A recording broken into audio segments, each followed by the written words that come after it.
how do you decide on what is important and what to prioritize? Okay, so that's very, very broad, but I really do. I talk about the four futures a lot, but I also live it. It's a framework that I live by.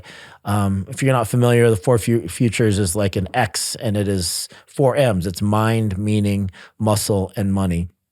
I tell the story all the time how I hit that financial goal that I had set 20 years prior.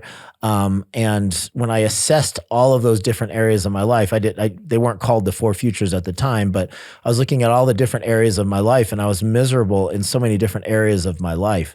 My personal relationships were just off and they were suffering. I had no ability to handle stress.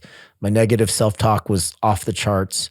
My physical vessel, the amount of quality workouts and good food that I was putting into my body was just off. I was drinking way too much. I wasn't sleeping at night because I was so stressed.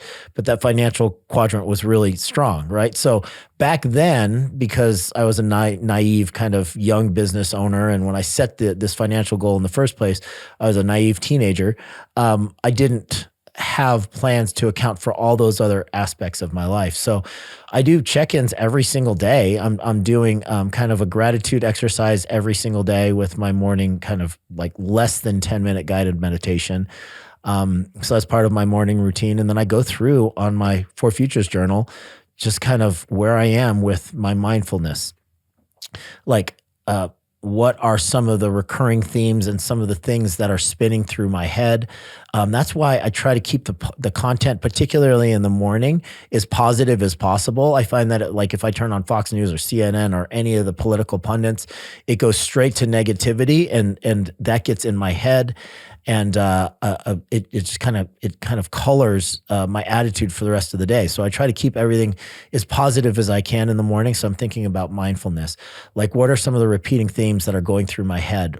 How am I speaking to myself? Am I giving myself grace, or am I telling myself that I'm an idiot and I always screw up? Like, those are all things that I've done wrong in the past. But now that I'm more intentional and I'm thinking about those things, I can prioritize my mindfulness, and I can start to recognize when I'm straying and getting kind of pulled into a negative thought loop.